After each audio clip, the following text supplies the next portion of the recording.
Well, good morning, everyone. Happy Wednesday morning to you. Welcome back to Morning Musings. Hope you're enjoying the new year so far. Did you make any good, you know, dedications, resolutions? I'm going to do this. I'm not going to do that. Going to lose some weight. Going to stop smoking. Going to do this. Uh, you know, I have made my New Year's resolutions really easy every single year. I want to know the will of the Lord better. I want to live for Him better every year. That's all. See, I don't have to worry about making New Year's resolutions about stopping smoking. I stopped smoking when I was 11 years old. Yeah, I did. I don't have to make resolutions about, okay, I'm not going to drink. Uh, I've never drank. Can't stand alcohol. Anyway, so I don't have to worry about an awful lot of those resolutions. I just want to be a better child of God. Pure and simple. That's the number one goal in my life. I hope it is yours. Okay, let's move on. So, yesterday, in order to drive home the point that Matthew chapter 25, 31 and following is the same coming of the Lord as Revelation chapter 19 and vice versa. And what would that mean? Well, Revelation chapter 19 is the day of the Lord for the vindication of the martyrs. But Isaiah chapter 2 through 4 is the last days, day of the Lord for the vindication of the martyrs. And Jesus applied that prophecy to AD 70.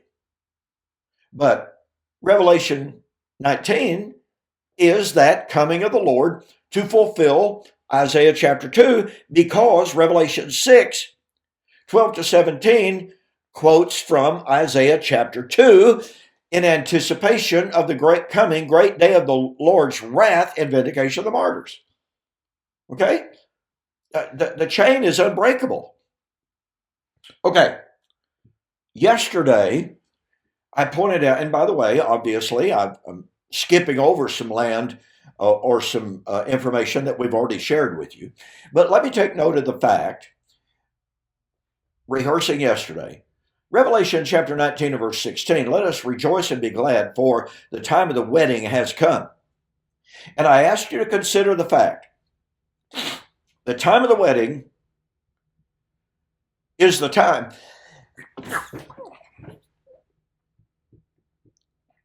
The time of the wedding would be in fulfillment of God's Old Covenant promises made to Old Covenant Israel. It's not about the end of time, not about the end of the Christian age. It is about the time of the fulfillment of God's Old Covenant promises made to Old Covenant Israel. We looked at Hosea, we looked at Ezekiel, and I want to look now at another incredibly important passage in Isaiah 62. Now, don't forget, this whole narrative has to do with the fact that in the Old Testament, God divorced the 10 northern tribes because she had committed adultery, spiritual adultery. She had violated the marriage covenant, Torah. So God divorced her. But He promised that in the last days, He would remarry her, but that remarriage would not be in the old form. It would not be in the old covenant form. It would be in a new covenant form.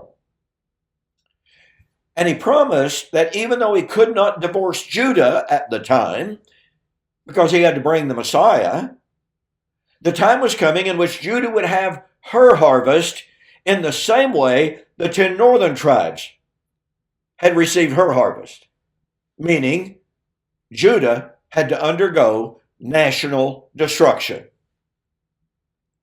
And we come to the New Testament, and we find Jesus, as I pointed out yesterday, three times saying that Judah, Jerusalem, of His day was an adulterous generation. Now, why would He use that term, ladies and gentlemen? It is because Israel, I'm using that term comprehensively this morning, Israel stood in a distinctive relationship with God, in a marriage covenant with God. Oh, but remember, 10 northern tribes had already been divorced when Jesus spoke and referred to Judah and Jerusalem as the adulterous generation. So God divorced 10 northern tribes for adultery, promising to remarry her at the same time that he would remarry the 2 southern tribes. But wait a minute. Before he could remarry the 2 southern tribes, he had to divorce her, had to destroy her. You need to get a copy of my MP3 series on the book of Hosea, in which I demonstrate it's some of the most wonderful stuff. In the book of Hosea, we have God divorcing Israel, departing from her, and destroying her. She died. But we have the promise. What? He would remarry her. He would restore her. He would resurrect her. But it has nothing to do with biological death. He would raise her up back to a covenant relationship. But again, not nationally, not physically, spiritually under the new covenant. The new covenant with Messiah. Now watch this. I've already shared with you yesterday, and again, let me point out that in my book, We Shall Meet Him in the Air, The Wedding of the King of Kings, I discuss all of this and a whole lot more. I go into great detail about the divorce. I can't do that. Yeah, there you go.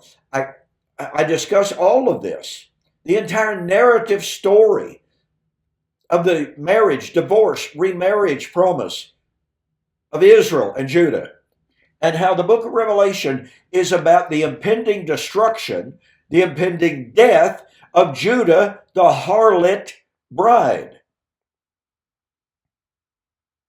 Now watch. We go back to Isaiah chapter 62. Now remember, Isaiah is roughly contemporary with Hosea. What's happening in Hosea? 10 northern tribes have committed spiritual adultery. But God, in Hosea 2:19 and following, said he was going to restore her, remarry her under a new covenant. Hosea 2:18. Isaiah picks up on that marvelous theme, and he says, now it's going to take a little bit of time, so obviously I'm not going to get through all of this today. Isaiah 62. Now here's something you've got to pick up on that is so wonderfully critical. Okay? At the time of Isaiah 62, Jerusalem, i.e. Zion, has not been destroyed. Not at the hands of the Babylonians, not at the hands of the Assyrians. And yet God is promising that God was going to restore Zion, and which means he's going to remarry Zion, which demands, guess what? He's going to divorce Zion, then he's going to remarry her and restore her. But then he's promising he's going to remarry and restore the 10 northern tribes. So you see, the promise of the restoration of Zion is in reality a promise of the restoration of all 12 tribes. That's fantastic. And it's critical. It's covered in my book. Now watch this. For Zion's sake, I will not hold my peace. And for Jerusalem's sake, I will not rest until her righteousness goes forth as brightness. Now wait a minute. Remember, 10 northern tribes have got to be destroyed. 2 southern tribes have got to ultimately be destroyed. But he's got to restore all 12, which is the restoration of Zion. Okay. The Gentiles shall see your righteousness, and all kings your glory. You shall be called by a new name. Now, a lot of people want to say, well, Isaiah 62 really was fulfilled in the return from Babylonian captivity. Well, let me see. Were the Gentiles called into Israel's promises at the return from Babylon? Oh, and the Lord says, I'm going to give you a new name. Were the 12 tribes restored in the return from Babylon and given a new name? Huh. You also shall be a crown of glory in the hand of the Lord and a royal diadem in the hand of your God. Now watch this. You shall no longer be termed forsaken.